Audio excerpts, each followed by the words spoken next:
Mga katrops, welcome back ulit sa aking channel, Sports React PH.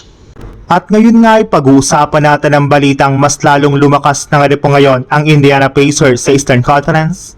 Pag-uusapan na rin nga natin dito sa ating panibagong video ang balitang target na nga pong masungkit ng Golden State Warriors si Nick Richards sa free agency market.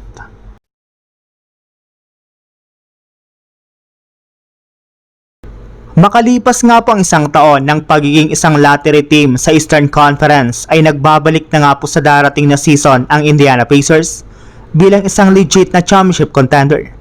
At lahat nga po ng mga iyan ay nangyari dahil sa inaasahan na pagbabalik at paglalaro ng muli ng kanilang superstar na si Tyrese Haliburton.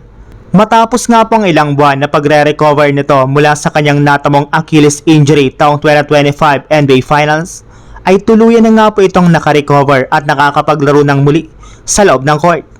Bukod rin nga po sa pagbabalik ni Tyrese Haliburton, ay mas pinasulido rin naman nga po ang kanilang frontcourt sa pagkuha nila kay Ivica Zubac at ang pagkakaroon nila ng mas malalim na bench matapos nga po nilang makuha si Kelly Oubre Jr.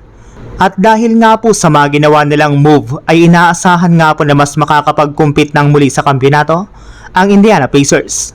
Pangungunahan nga po ang kanilang team ng bagong starting five na sina Tyrese Haliburton, Andrew Nembhard, Aaron Smith, Pascal Siakam at Ivica Zubac, habang ang kanilang second unit naman ay bubuuhin nila TJ McConnell, Kelly Oubre Jr., Jarius Walker, Jay Huff at si Obi Toppin.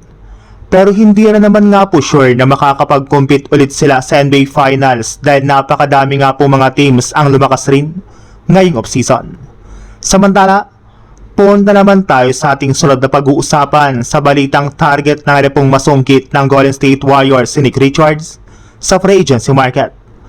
Aminado na nga po ang Jazz W na napakalimitado talaga ang kanilang resources at trade assets ngayong offseason, na isa rin naman nga po sa mga rason bakit sobrang tahimik ang kanilang front office at parang natutulog na lang parati sa pansitan si Mike Dunleavy.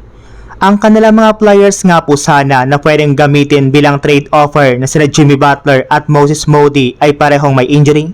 Kaya wala talaga silang ibang magagawa kundi tanggapin ang mga mangyayari na hindi nila kayang makapag-compete sa West at maging sa titulo. Ngunit di rin naman nga po ibig sabihin yan na susuko na lang bigla ang Warriors at hindi sila makikipaglaban sa kanilang mga laro. Since itatry para naman nga po ng Warriors ang lahat ng kanilang makakaya para magkaroon kahit kaunting improvement sa kanilang lineup, katulad ng pagkuha nila kay Nick Richards na pwede nga po nilang gamitin bilang kanilang pang-apat na big man. Since nga po injury prone na rin naman si Kristaps Porzingis at matanda na nga po si Al Horford, ay kailangan talaga nila ng extra center para sa kanilang frontcourt.